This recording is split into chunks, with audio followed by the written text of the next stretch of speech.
Welcome. Welcome to day 2 of the Mother Daughter Love Dare. How was yesterday? I hope it was amazing. Did it open up the lines of communication?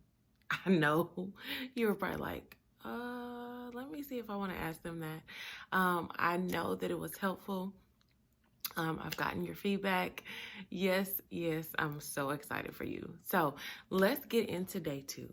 So, day 2, we are talking about eating the meat and spitting out the bones. Oh my gosh. Okay, so what does that mean? Okay, so when you're thinking about eating, we're going to talk about chicken. If you are not a meat eater, then I completely understand, totally understand about that, but just follow me, okay? So when you are eating chicken, I'm gonna say chicken wings, for example. We just kind of know that in chicken wings, there's meat and then there's also bones. But when we're eating the chicken wings, right, we're eating the chicken wings for pleasure, for nutrients, right? And we're not taking out the bones and we're not comparing the bones to other bones. I mean, have you ever done that? I've never done that. So we're not comparing those chicken bones to other chicken bones. We're not judging the bones at all. We're not looking at the bones and like, you was okay, or this wasn't great, or no, no. We just have kind of settled on the fact that there are bones with this meat, and we are going to eat the meat and spit out the bones. How does that relate to what we're talking about? Well, in our mother-daughter relationships, if you are a mom and you now have daughters, there are some things that you want to definitely pass down to your daughters. But then there are also some things that we're like, I don't think that works for my family, or I just am choosing not to pass that along. And the way that we do that is super important, because it really affects our relationships, not only with our daughters, but it affects our relationships with our moms. And if you are in this challenge, you are likely a mom, and you have a mom. And so you want to make sure that you keep those lines of communication open and you really have a good relationship. You want a thriving relationship. Now, what happens is, when you have a daughter, when you have children, you realize that there's some things that you learn that you're like, this is something I want to take. This is something I want to keep. This is something I want to not necessarily do. Well, the problem is we judge those things for good or bad, and we really kind of compare those things to what other people are doing, and that really throws our focus off.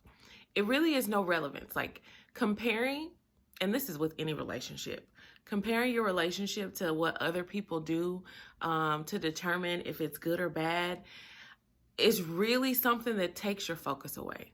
Why? Because you're the person who has to deal with it, not the other people. And you don't know what their circumstances were. They likely are doing the very best that they can with the circumstances that they have. And you have to think about that as it relates to your own mother.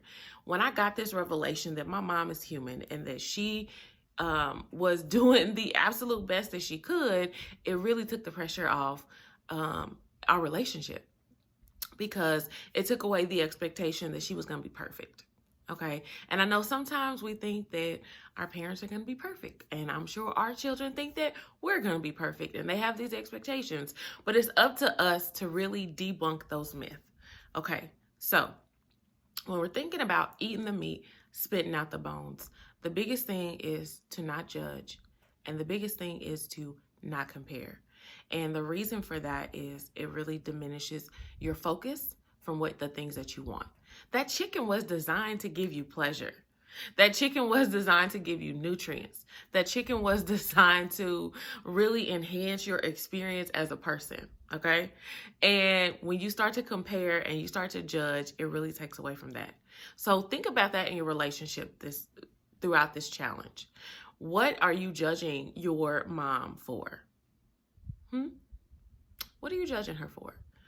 And have you compared her to any other moms and what they should look like? Maybe the Huxtables. I don't know.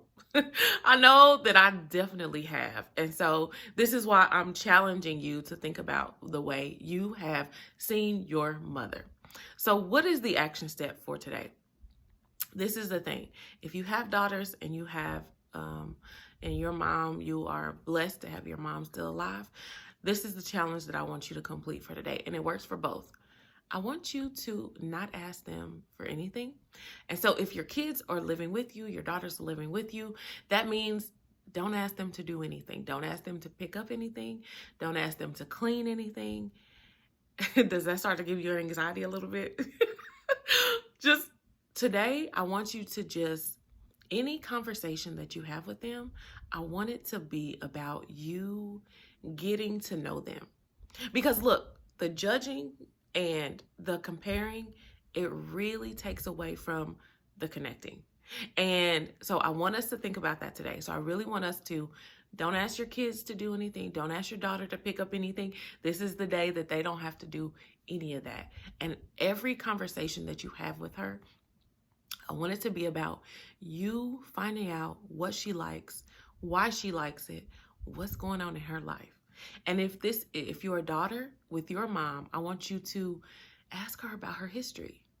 Not in an interviewee type of way, okay? Do not go in guns blazing with a bunch of questions. Do not do that. I'm only telling you because I know. I want you to really just take this as conversational.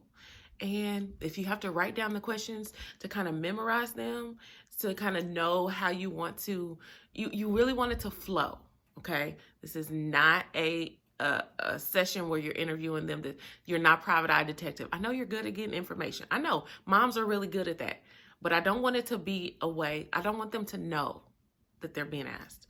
I really want them to feel like you want to know about who they are as a person. Okay, so that is your action steps for today. Let me know. Let me know how this works for you by replying to this email or posting in the group. Remember, these videos will be live in the group until the end of the challenge. And when I close the Y Academy, go have an amazing day. Go be what? Great by mastering what's on your plate. And we will talk soon. See you later.